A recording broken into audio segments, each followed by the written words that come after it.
pertama ayat 14 dan 15. Firman Tuhan katakan begini. Yesus tampil di Galilea. Sesudah Yohanes ditangkap, datanglah Yesus ke Galilea memberitakan Injil Allah. Katanya, waktunya telah genap, kerajaan Allah sudah dekat, bertobatlah dan percayalah kepada Injil. Bapak, Ibu, Saudaraku yang dikasihi Tuhan Yesus Kristus, mengapa kita harus percaya kepada Injil dan mengapa kita harus masuk ke dalam satu sisi yang namanya pertobatan? Banyak orang bertanya, bertobat itu apa? Siapa yang tahu bertobat itu apa? Ada orang berkata begini, bertobat itu dulu jahat, lantas jadi baik. Itu bertobat. Dulu suka mabuk-mabuk, sekarang tidak. Itu bertobat. Ada yang berkata, bertobat itu dari dulu nggak percaya Yesus, terus jadi percaya Yesus. Itu katanya bertobat. Dan malam hari ini saya beritakan pertobatan yang sesungguhnya, orang yang bertobat. Firman Tuhan katakan, saya ulangi lagi ayat yang ke-15. Waktunya telah dekat. Ya, waktunya telah genap. Kerajaan Allah sudah dekat. Bertobatlah dan percayalah kepada Injil. Jadi bertobat dulu, percaya kepada Injil. Jadi bertobat itu rupanya bukan hanya jadi dari jahat jadi baik. Bertobat itu rupanya bukan hanya orang yang dulunya jahat terus jadi baik. Dulu saya pikir bertobat seperti itu. Tapi ternyata sesudah saya belajar firman Tuhan, itu kurang tepat. Saya dulu jahat. Saya dulu paling benci dengan namanya Yesus. Saya dulu paling benci yang namanya gereja. Makanya saya tukang bakar gereja. Ya, kalau buka YouTube, buka di sana ya, dicari tukang bakar gereja. Sekarang jadi pendeta. Itu saya muncul di situ. Katanya seperti itu. Orang yang dulunya jahat terus jadi baik, itu orang yang bertobat. Tapi ternyata begitu saya rasakan secara pribadi tidak seperti itu orang yang bertobat. Jadi gimana? Orang yang bertobat, firman Tuhan katakan kerajaan Allah sudah dekat. Maksudnya pada saat kita ini berpindah dari kerajaan lama, kerajaan dunia hidup kita ini, yang di dalam kerajaan dunia ini kita mengatur hidup kita sendiri seolah-olah. Lalu kita pindah dari kerajaan dunia di sini. Ini kerajaan dunia. Saya di sini, saya semau-maunya saya. Saya di sini jadi raja. Kerajaan saya dunia ini. Lantas saya pindah ke sini di kerajaan Allah itu.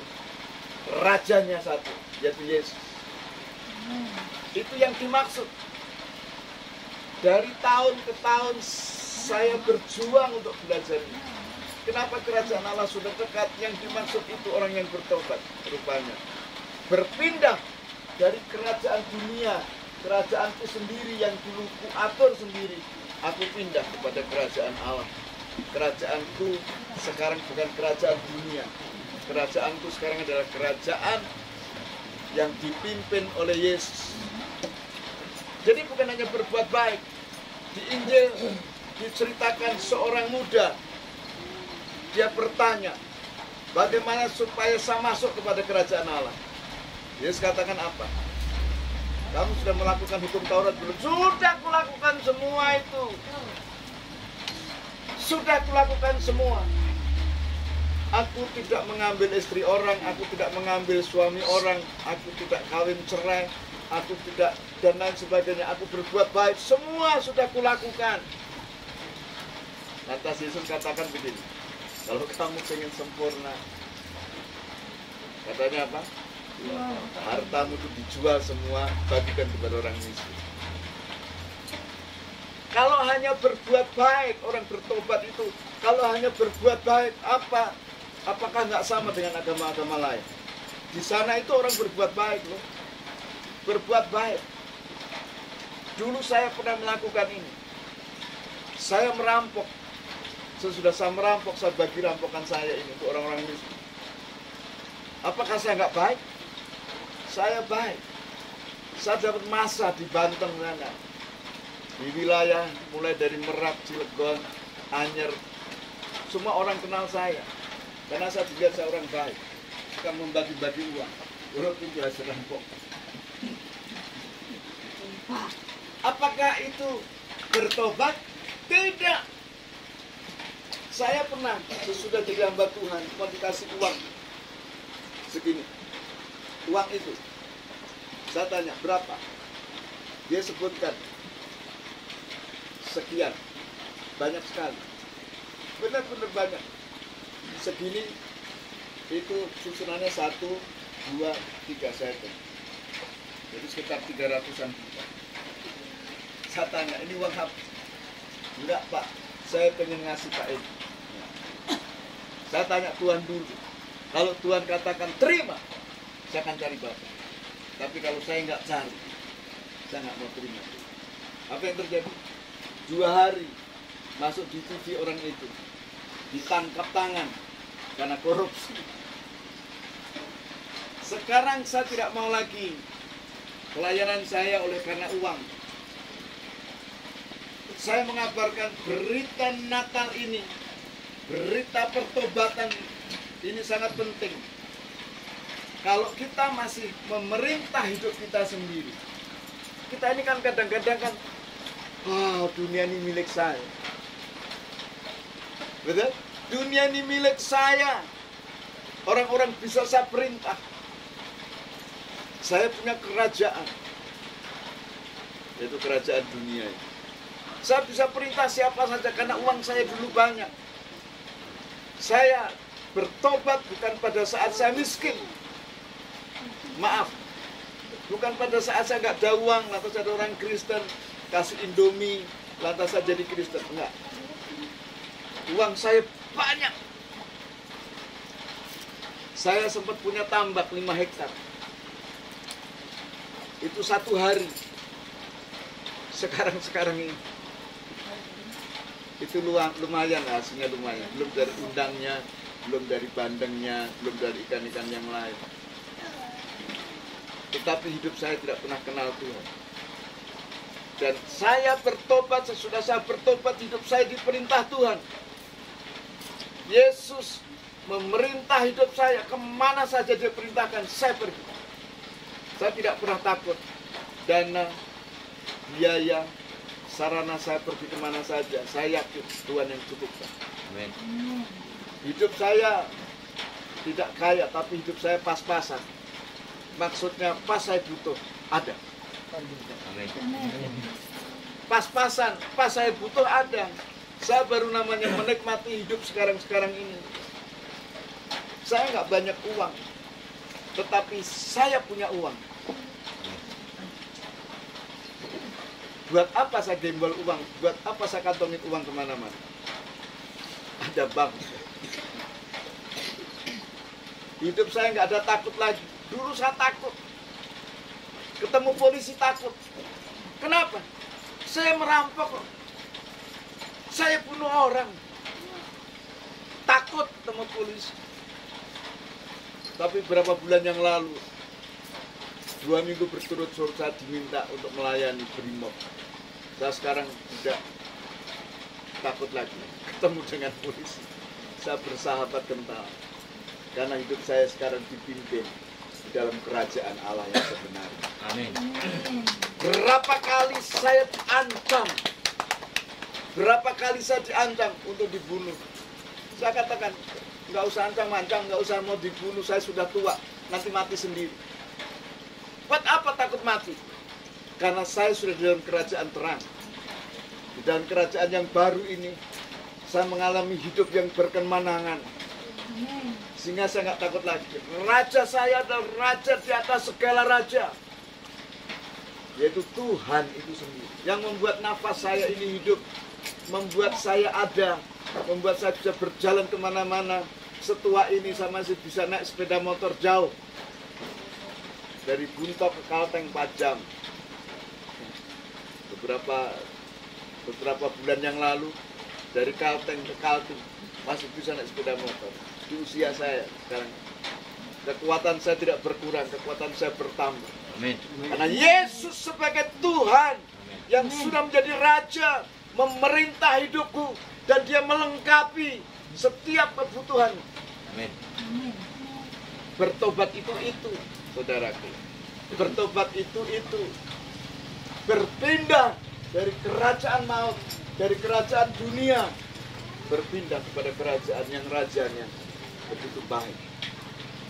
Rajanya bukan hanya menyalahkan kisahnya, tapi rajanya itu adalah raja yang memberikan kemenangan. Kemana saja saya pergi, Tuhan bukan hanya menyertai, tapi Tuhan ada di dalam saya. Amin.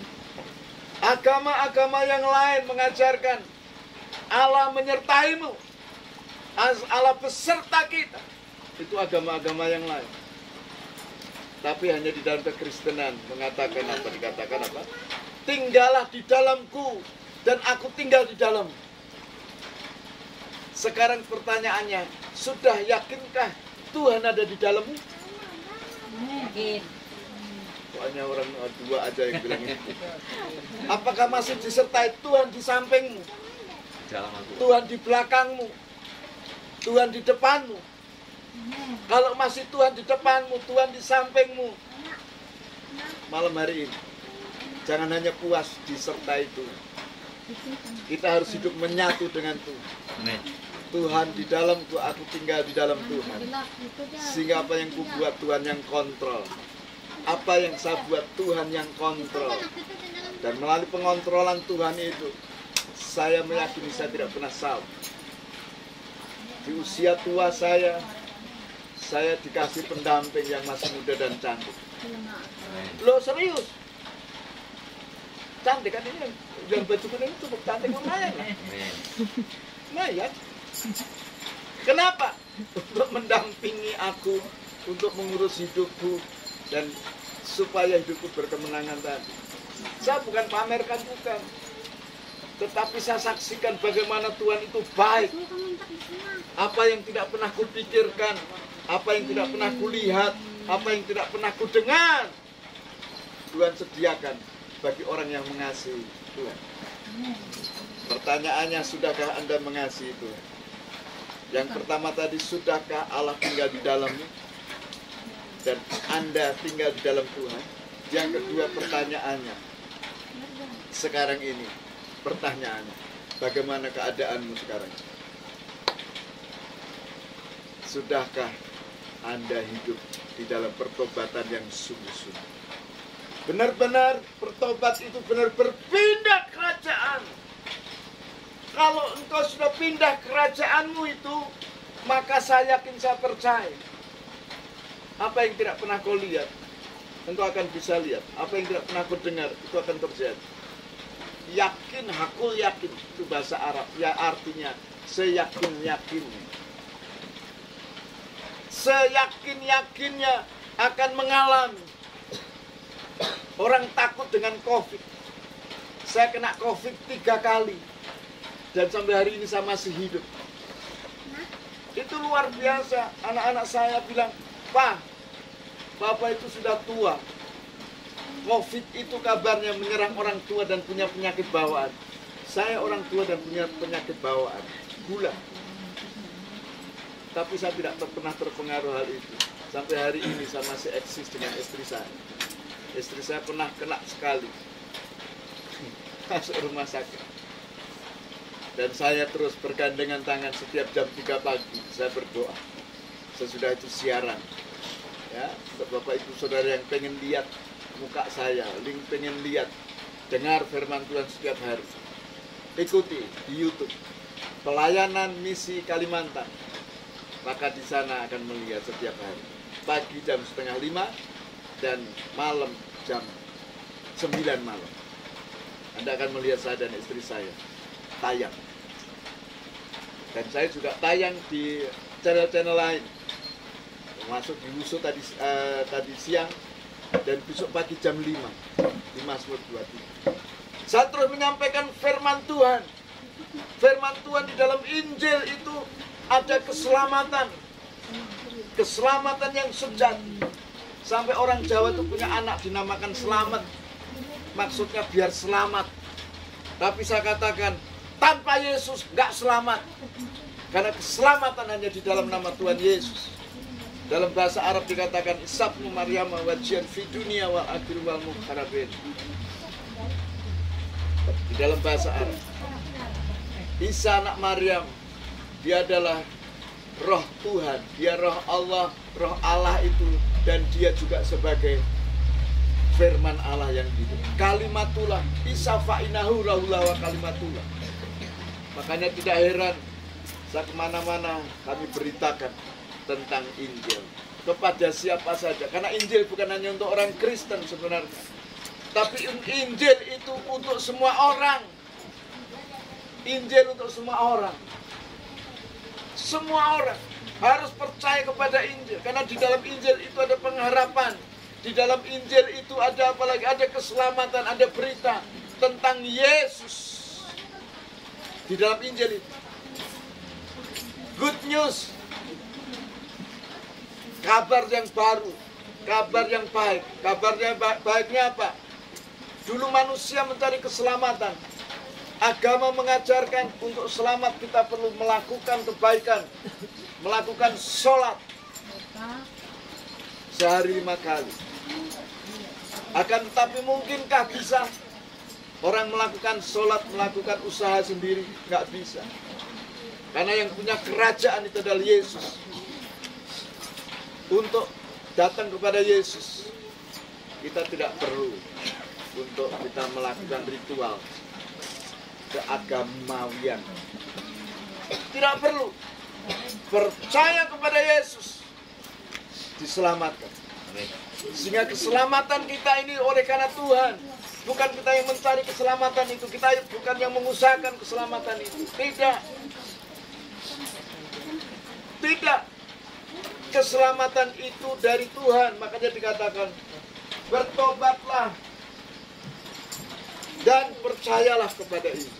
Bertobat dan percaya kepada Injil. Bertobat, berpindah dari kerajaan maut, pindah dari kerajaan kehidupan ini, kerajaan dunia ini, pindah kepada kerajaan Allah. Tuhan yang memerintah. Lantas terusnya, kita tinggal di dalam Tuhan, dan Tuhan tinggal di dalam kita. Yang ketiga, kita boleh melihat bersama-sama, percaya kepada Injil, karena di dalam Injil itu ada keselamatan, dan keselamatan hanya ada di dalam nama Tuhan Yesus. Tidak ada di dalam agama. Agama itu hanya satu sarana untuk kita berbuat baik. Tapi untuk selamat hanya di dalam nama Tuhan Yesus. Saya terus ulang-ulang, keselamatan hanya ada di dalam nama Tuhan Yesus Kristus. Dan keselamatan ini hanya ada diberitakan di dalam Injil. Tidak diberitakan di kitab lain. Kitab lain itu hanya meniru. Di dalam kitab saya dulu ada memang dikatakan. Dikatakan ana wa tarif wal haqu wal hayat. Laisa adun yatu bi ilalab, itu bahasa Arab. Itu bukan bahasa Dayak ya. Itu bahasa Arab. Artinya apa? Di dalam bahasa Arab, akulah satu-satunya jalan. Di dalam bahasa Indonesia hanya mengatakan akulah jalan. Di dalam bahasa Arab, akulah satu-satunya jalan. Akulah satu-satunya kehidupan. Akulah satu-satunya kebenaran. Artinya apa? Tidak ada kebenaran di luar Yesus. Tidak ada kehidupan di luar Yesus. Di luar Yesus binasa. Tapi di sana orang yang lebih baik. Ya, mungkin. Dalam Kristus Yesus ada keselamatan, ada jalan menuju kebenaran, karena dia adalah kebenaran itu sendiri. Di dalam Yesus, di sana juga ada yang namanya kehidupan. Tidak ada kehidupan di luar sana, ada damai sejahtera. Saya tidak pernah mengalami damai sejahtera seperti sekarang ini. Belum pernah ada. Sebelum saya mengenal Yesus, hidup saya isinya hanya tidak tenang. Kalau orang Jawa bilang apa, kemerungsung. Apa itu? Dikejar-kejar target. Aku harus begini, harus begitu, harus begini, harus begitu. Sekarang tidak lagi. Karena saya yakin, penuh yakin. Damai sejahtera, begitu ada damai sejahtera, ada sukacita, maka berkat itu ngejar saya. Berkat itu ngikutin saya. Berkat itu benar-benar kejar.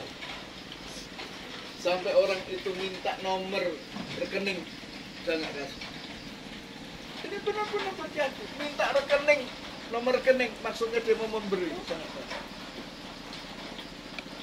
Artinya dia tanya-tanya sama orang lain. Berkat menyertai orang di dalam Tuhan. Amin. Amin. Saya menikmati itu sesudah bertobat. Pada saat saya bertobat, Tuhan memenuhi saya. Tuhan membuat saya mengalami yang namanya kepenuhan. Kepenuhan terus dan terus penuh. Terus bukan di sini, tapi dari sini ada urapan. Untuk saya memahami, urapan itu berguna untuk memahami. Dulu saya baca Alkitab itu nggak ngerti-ngerti. Tapi begitu saya mengalami urapan, saya memahami apa maksud Tuhan dalam hidup saya. Saudara nggak usah bercerita. Ada orang yang konseling, panjang lebar saya bercerita, dia cerita tadi siang. Saya katakan oke. Maksudnya oke, diam. Aku sudah tahu. Tuhan kasih roh hikmat itu. Hanya di dalam nama Tuhan Yesus, roh hikmat, marifat, pengertian, akal budi. Tuhan kasih. Pada saat kita mengalami pertobatan, bertobat sepenuh, bukan untuk berbuat baik nilainya, tapi kita melakukan dan mentaati apa yang Tuhan suruh. Tuhan suruh ke sini lagi tahun depan kalau saya didoakan. Amin. Kalau jemaat di sini masih rindu lawatan Tuhan selanjutnya, saya akan datang lagi. Mungkin bulan Januari, saya nggak tahu minggunya minggu keberapa. Saya akan datang lagi. Amin. Saya akan bantu proyek yang ada di sini. Amin. Amin. Serius. Saya akan bantu proyek yang ada di sini. Proyek apa? Proyek manusia. Ya. Memanusiakan manusia. Amin. Supaya semua mengalami yang namanya pertobatan, berpindah status. Kalau kita belum berpindah status, kita nggak akan pernah mengerti kehendak Tuhan. Orang hanya ibadah, ya sudah ibadah, dengerin firman. Kasih untung nggak ngantuk. Kalau dibalik papan dengar firman Tuhan tuh ngantuk. Kenapa? Seolah-olah orang ibadah itu ya sudah, yang penting aku kan ibadah, setor muka nih, absen. Absen, pendeta aku ada. Dengar baik-baik. Pada saat kita ibadah, tapi kita hanya merupakan kewajiban. Kamu hanya menjadi orang Kristen yang sedang-sedang saja. Lah, kalau ada kesempatan untuk kita menjadi orang Kristen yang berkualitas, kenapa menjadi orang Kristen yang biasa-biasa aja? Yuk jadi orang Kristen yang berkualitas ya. Nanti hidup kita dirubahkan Tuhan. Saya bilang dengan Pak Dan, 6 bulan Tuhan kasih waktu, bahkan mengalami kebangkitan. Soal apa yang kita hadapi dunia ini? Kecil bagi Tuhan. Karena dunia ini Tuhan yang ciptakan. Kecil bagi Tuhan. Benar, kecil. Saya ditipu orang. Saya ditipu orang di Palangka. Lumayan. Saya santai aja. Kenapa? Hati saya nggak terpacu dengan uang. Saya yakin, saya percaya. Kabarnya orangnya sudah dipenjara lah, saya nggak ngerti. Tapi saya yakin, saya percaya. Itu menguji iman saya. Betul. Karena firman Tuhan katakan apa? Di mana hartamu berada, di situ hatimu berada. Saya nggak mau dipengaruhi dengan uang. Banyak orang karena uang dia akhirnya stroke, akhirnya meninggal dengan tidak terhormat. Saya nggak mau seperti itu. Teman-teman saya pada meninggal karena COVID. Saya masih dikasih kehidupan. Amin. Saya masih hidup. Tapi bukan berarti enak-enak. Kalau saya masih hidup, berarti Tuhan masih kasih tugas saya. Saya nggak ngerti kenapa kok Tuhan suruh saya ke sini. Dan Tuhan tadi siang Saya sampaikan dengan Mas Adi, saya akan datang. Kalau memang mendesak tempat ini membutuhkan saya. Nanti kalau sudah jadi mungkin 2-3 bulan saya di sini, sampai nguyak, sampai bosan melihat muka saya. Sampai bosan melihat muka saya akan ada di sekitar ini nanti. Untuk apa? Untuk membantu proyek yang ada di sini. Semua supaya proyek manusia ini berjalan semua. Sesudah itu saya pulang. Doakan. Amin. Mau berdoa untuk saya? Amin. Aminnya nggak serius. Amin. Jadi kita harus tahu Serius gimana? di dalam Injil ada berita kesukaan. Apa itu kerajaan Allah? Di dalam Roma 14 ayat 17 dikatakan begini. Sebab kerajaan Allah bukanlah soal makanan dan minuman, tetapi soal kebenaran, damai sejahtera, dan sukacita oleh Roh Kudus. Bukan karena kita pegang uang banyak, bukan karena kita punya mobil banyak, bukan karena punya anak-anak banyak. Tapi firman Tuhan katakan apa? Soal kebenaran. Kalau Anda tinggal dalam kebenaran, Anda punya kebenaran, lantas mulailah ada damai sejahtera. Di sini tempat. Sesudah ada damai sejahtera, ada sukacita. Makanya mulut saya sekarang bisa ketawa begini. Orang dunia susah ketawa begini nih, ketawa gini. Nah, kelihatan giginya, gini. Banyak orang tahu gini. Jelek. Kenapa? Tidak ngalami damai sejahtera, makanya nggak ada sukacita. Ini orang sukacita tuh di sini kelihatan ketawanya. Ketawanya itu benar-benar karena ada sukacita. Banyak orang nggak bisa ketawa, sukacita nggak bisa. Apa ketawa kayak gitu? Tertawa lepas karena ada damai sejahtera. Kenapa ada damai sejahtera? Karena ada kebenaran. Dan sukacita itu oleh karena Roh Kudus, oleh karena bukan Roh Kuda ya, karena ada Roh Kudus, bukan Roh Kuda, bukan karena kita minum lantas kita bisa ketawa, ha, bukan. Kita tertawa, itu karena ada sukacita. Amin. Ada damai sejahtera. Kita nggak tahu besok, saya tidak tahu besok. Kehidupan besok itu nggak ngerti. Yang tahu hanya Tuhan.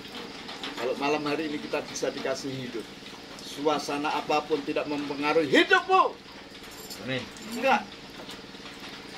Anda tidak akan pernah terpengaruh dengan kondisi lingkungan. Enggak. Anda nggak akan pernah dipengaruhi oleh orang lain. Beberapa jiwa yang kami layani beberapa hari ini, banyak orang di sini nggak ada, di luar sana banyak. Di Palangka yang banyak, di Balikpapan yang banyak. Orang rela meninggalkan pasangannya. Oleh karena apa? Dia melihat situasi, kondisi, mudah dipengaruhi yang di sini. Dipengaruhi di sini. Dipengaruhi oleh apa? Oleh keadaan. Dirimu. Ada seorang ibu-ibu yang berjumpa dengan saya, dia meninggalkan keluarganya. Saya tanya, kenapa? Iya Pak, karena suami saya nganggur. Dan saya jadi seperti ini, karena saya mempertahankan rumah tangga saya, supaya tetap bisa makan. Saya bilang begitu. Sekarang juga ibu pulang, turun. Turun dari bus ini pulang. Kalau memang karena ibu ini terpengaruh hanya oleh karena suasana kemiskinan, dia nggak tahan, dia menjual diri. Saya katakan dengan tegas, saya ngomong di bus bukan pelan. Istri saya paling tahu kalau saya sudah marah. Saya teriak, turun, pulang. Berapa kau mau? Saya nggak jadi pergi karena uang yang seharusnya untuk jalan itu. Kalau saya dengan karena terpengaruh ya lingkungan untuk kebutuhan. Nah, temuin suaminya, Ini serius. Kenapa? Dia nggak tahan dengan kemiskinan. Ada seorang mahasiswi di Samarinda berjumpa dengan saya. Dia bilang nangis. Pada saat saya naik bus, dia turun dari bus menangis. Saya tanya, kenapa? Anu om, uang saya, uang semesteran, uang kos-kosan hilang, dicopet. Saya mau pulang nggak jadi, tidak mungkin saya pulang, pasti diajar orang tua saya. Saya tanya berapa? Jumlahnya berapa? Disebutkan jumlahnya. Saya setiap minggu pelayanan di Samarinda, ada 3 amplop yang belum saya buka. Saya kasih 3-tiganya ini. Saya kasih. Kamu bayar itu semua. Kalau kurang, saya kasih nomor telepon ngomong dengan saya. Saya tidak kenal. Orang itu pakai jilbab. Orang muslim. Saya menolong bukan hanya untuk karena satu iman. Dan apa yang terjadi? Anak itu pada akhirnya sesudah dia lulus, dia bertobat. Amin. Tahun yang lalu dia menghubungi saya, dia bersaksi, terima kasih Bapak pernah nolong saya. Dan saya tidak cari nama, saya tidak cari supaya populer orang mengenal saya orang baik. Saya memberikan itu karena Tuhan tuntun, ya Roh Allah tuntun saya. Dan melalui tuntunan Roh Kudus itu, saya bisa menjadi orang benar. Amin. Bukan hanya baik, saya menjadi berkat bagi orang lain. Bukan berarti anak saya tidak butuh. Bukan berarti keluarga saya tidak butuh uang. Tidak. Tapi firman Tuhan katakan, beri, maka kamu akan diberi. Amin. Orang yang pelit tidak akan pernah bisa menikmati kekayaan. Perhatikan. Dan ini survei membuktikan. Termasuk orang Kristen. Semakin kaya, kalau dia tidak mengalami lahir baru, dia akan semakin pelit. Dan semakin pelit, saya juga nggak akan pernah minta. Dan dengan kepilitannya tidak bisa menikmati kekayaan. Saya katakan dengan jujur, di kota Balikpapan ada orang kaya, namanya Pak Hadi Yuwono. Saya ceritain, orang ini kaya raya, punya ruko, bukan hanya itu, kaya raya. Setiap dia memberi, setiap hamba Tuhan yang kasih, siapa saja hamba Tuhan, kekayaannya tidak pernah habis. Tapi pada saat anaknya, kepada anaknya keturunan yang kedua, mulai dia berhitung, buat apa aku memberi orang? Apa yang terjadi? Uang yang dihimpunkan oleh kakeknya habis. Karena apa? Mulai berhitung. Beri, maka akan diberi. Orang yang memberi, Tuhan akan beri. Itu rumus. Tidak bisa tidak. Kalau saya khotbah begini, bukan saya butuh. Saya masih punya uang untuk saya pulang, tapi di Balikpapan. Tapi kalau saya menyampaikan ini, supaya kita bertobat. Amin. Dari kerajaan dunia kepada kerajaan surga. Tuhan Yesus yang memimpin. Dan saya akan tetap datang. Saya bilang dengan Mas Adi, saya datang, saya bawa uang. Jangan keberatan. Saya akan beli bahan makan untuk saya sendiri. Saya akan merepotkan orang. Mungkin dalam hatinya sombong kali orang itu. Bukan sombong. Saya tidak mau datang ke sini menjadi beban siapa saja. Itu kehidupan kami di dalam pelayanan. Untuk itu, di dalam usia saya yang sekarang, saya diberi kekuatan Tuhan. Amin. Saya sudah 173, tadi saya cerita dengan Pak Camat. Pak Camat mana itu? Saya bercerita, saya sudah menyekolahkan 173 anak Dayak. Ada yang sampai SMA, ada yang sampai kuliah teologi. Ini Mas Ade tahu. Dan beberapa yang sekarang dia sudah melayani. Dan saya bangga punya Tuhan yang membuat hidup saya berguna bagi orang lain. Amin. Ya, oke. Saya kira itu saja. Lama-lama juga percuma, belum tentu lama-lama itu kita paham. Jadi sekarang kita melayani untuk penyerahan anak. Baru saya akan berdoa kalau ada yang sakit malam hari ini. Banyak yang sakit. Haleluya. Siapa yang mau diserahkan?